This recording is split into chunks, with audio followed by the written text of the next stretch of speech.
తెలంగాణ మంత్రుల బృందం మేడిగడ్డ ప్రాజెక్టును సందర్శించింది. అక్కడ మంత్రి Uttam Kumar power point presentation ఇచ్చారు.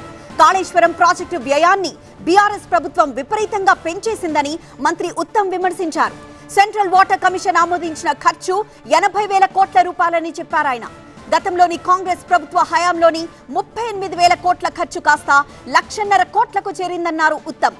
కాళేశ్వరం మీద చేసిన 95,000 కోట్ల ఖర్చుతో వచ్చిన కొత్త ఆయకట్టు 97,000 ఎకరాలని ఉత్తమ్ వివరించారు.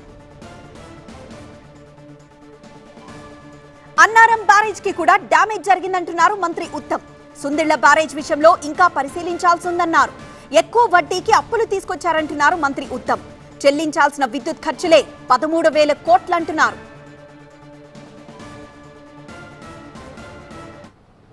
అంటే ఇప్పుడు ఈ అంకెలు చూస్తుంటే కొంత ఆశ్చర్యపోవాల్సిన అవసరం ఉంది. సిడబ్ల్యూసి అప్రూవ్ చేసిన కాస్టు 80,000 కోట్లు.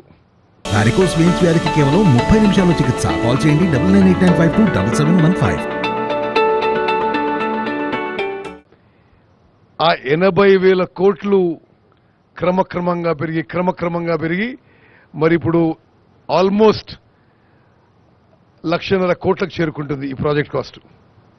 అంటే 38,000 కోట్లదేమో 80,000 కోట్లు వచ్చింది, 80,000 కోట్లదేమో 1,50,000 కోట్లకు పోతుంది.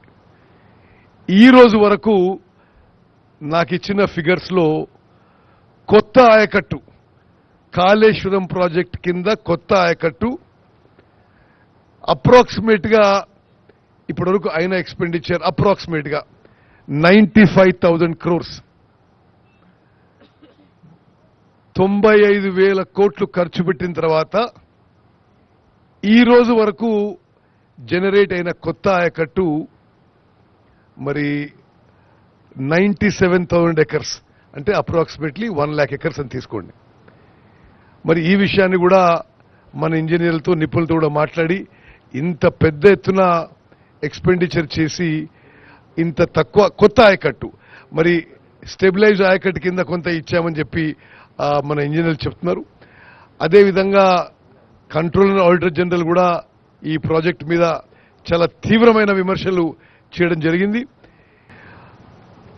ఆశ్చర్యకరం ఏంటంటే మేడిగడ్డ బ్యారేజ్ కుంగిపోవడమే కాదు, అన్నారం బ్యారేజ్ కూడా డ్యామేజ్ జరిగి ఉంది. సుందిళ్ల బ్యారేజ్ విషయంలో ఇంకా పరిశీలించాల్సిన అవసరం ఉంది. ఇది రాష్ట్రానికే అంటే ఇంత ఖర్చు పెట్టి ఇది కూడా హై కాస్ట్ బారోయింగ్స్ తీసుకొచ్చి